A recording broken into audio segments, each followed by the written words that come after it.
It's that time of the year when I get baby fever. All of those warm and mushy feelings bubble up inside of me, and I want an offspring. Put a little parent A and parent B in a bowl, mix them up, and boom, you got yourself a beautiful bouncing baby.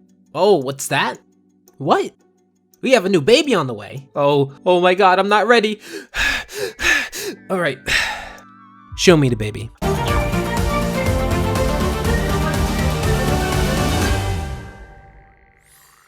Oh my god, you have your mother's eyes and your father's nose, and I can see a little bit of your grandmother on your father's side. She's a little weird. Well, my child, I'm here to answer the question. Did Amphibia start off well? Also plugging my Discord.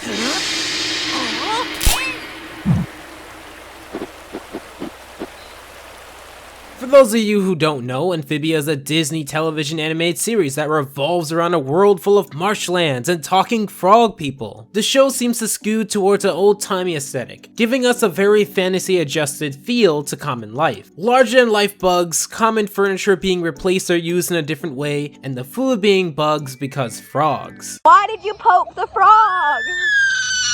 But it's just a frog!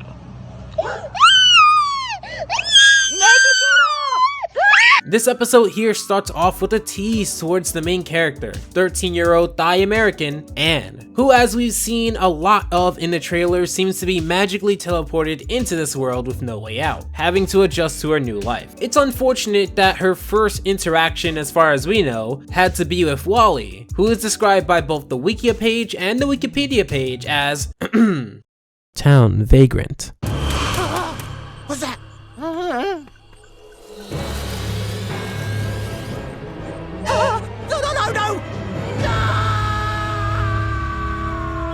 We get introduced to Wartwood, something I had to actually see in plain text to fully believe because it looks like it says Dwarfwood, to which I was going to ask if frogs can be dwarfs, and that's something I don't want an answer to. Please do not answer that, but to switch up the subject, I really do like the art style. It involves a sense of medieval times without really showing it. It doesn't seem like an animated version of a reskin, but rather that each change was made to make sense within the world that they are in. For example, the chariot being driven by Slug, which would be this world's version of a horse, and that works just fine. It is here though we meet Sprig, Polly, and Hop Pop, or Hopadaya, some of our main characters we'd be seeing throughout the episode, and yes, Polly is a tadpole. Meanwhile, like in any medieval media you've seen or ever consumed, in classic fashion, one person shouts monster and tries to describe them, and the mob forms to get rid of them, even if it comes from the town vagrant. I particularly love this mayor character here, Mayor Toadstool, a very outspoken and well-dressed in comparison character. He actually reminds me a bit of the mayor from Hilda, another fantasy show out right now. He's a flawed character, but in a good way. The way he doesn't really know what to do, giving very vague statements that sound good and make the people around him think that he's doing something, sets him apart for me. The episode deals with Sprig not feeling like he's responsible, as many kids his age would want to prove so. After being shown examples, of course, while he feels irresponsible, his can-do attitude refuses to let him sit in a box and wallow. However, his sister is in charge while Hop Pop goes into the shop. You know you can't take me! Oh, Polly, look. Candy. Bribe accepted! Here we see a lot of the non-forest aesthetic that I talked about in my 9 things I'm looking forward to in 2019 video. It has these rich colors that pop out, giving your usual typical stereotypical forest that, I'm not gonna lie, we've seen in more cartoons this decade than I can honestly count, at least some originality. I still think these shows are gonna run out of charm at some point, but I'm open-minded J-Show today, so let's move on. Seems like the beast roams these parts. Probably a good place for a trap. The beast! Stop following me. You tried to eat Wally? I tried to ask Wally for help. He ran off screaming the second he saw me.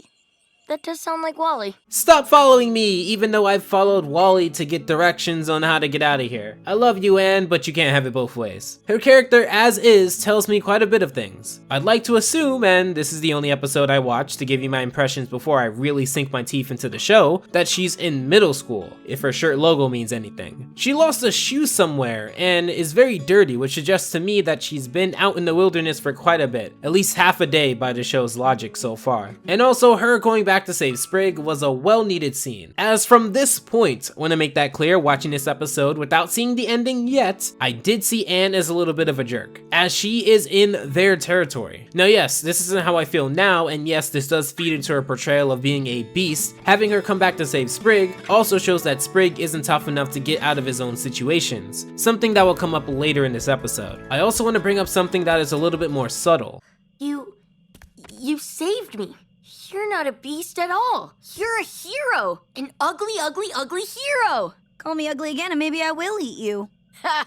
You're not gonna eat me. One thing I do enjoy in a few scenes sprinkled around this episode is the lack of music to help things sink in. It's a great example here because it's placed right after they narrowly escape a monster, letting things breathe as they realize they are not going to be consumed. With no music playing and it being straight dialogue, it gives the scenes that played out and this reaction here more weight because it is portrayed as being more serious. And I did wish the entire scene played out with no music, but honestly, such a tiny nitpick at that point, it doesn't really matter in the grand scheme. So with the former beasts Anne and Sprig on good terms, unfortunately because of what Wally said earlier, they're on their way to destroy the beast. And I love how the mayor is more of an MC than an actual mayor, playing the hype man to run the beast out of their neck of the woods. I'm a human being, and I come from another world!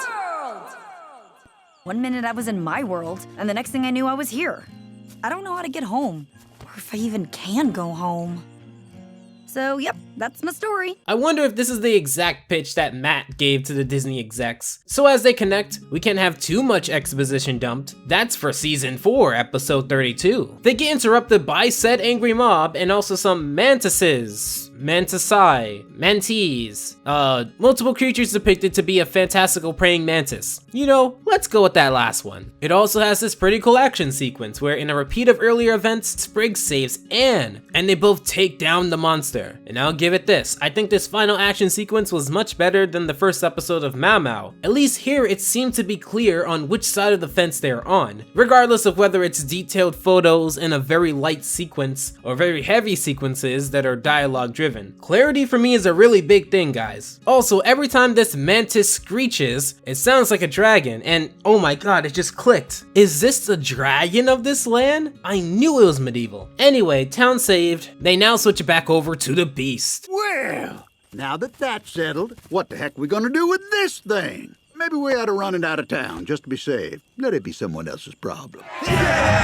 However, this dude is pure scum, and I love it. Look how smug he looks. I want to send a mob after him. The reason I find this particularly scummy, but in a good way, is because of his reasoning. He's not running the beast out of town because he cares for the safety of his citizens. He's running the beast out of town to make it another town's problem, something that many people of authority generally default to in many situations, and that's out of the scope of this video. So let's get back to this. I love it. Now all that's left is figuring out where Anne goes, which is apparently not home. They explain that this is because the mountains are impenetrable at this time of the season and in a few months still be safe to cross. Now I wish the story would have integrated this part a bit more naturally, as by itself it seems more like a convenient drawback and an answer as to why Anne can't go anywhere. Maybe if they mix this in with the mantids, and explain that these monsters are trapped in the mountains with us, which caused them to go after the town because they're not naturally supposed to be in this environment. It took me 2 seconds to come up with that. It would have taken 2 seconds to integrate that into the story and make it seem natural. They also have a few moments humanizing the frog boy Sprig to the audience. It works. But, in true Gravity Falls fashion, they end on a pretty neat mystery, as the object that brought Anne here is the object that she does not want anyone else to know. She wrapped it, never mentioned it to anyone, only bring bringing it out once everyone has left. I can't wait to see what comes of that. Ending on that lore cliffhanger, that was An or Beast? Did Amphibia start off well? Yes. While my fantasy fatigue is kicking in and this show has a lot of elements that I've seen for the past decade, I can at least say that I'm willing to give this season a chance to stand out and give me something new, or at least something of substance to enjoy and speak about. I love the aesthetic and some of the composition elements, like the lack of music, that really helped out a lot, and I want to see where the tiny treasure chest goes from here. But anyway, what new show should I cover next? Special thanks to the patrons of July, and until next time,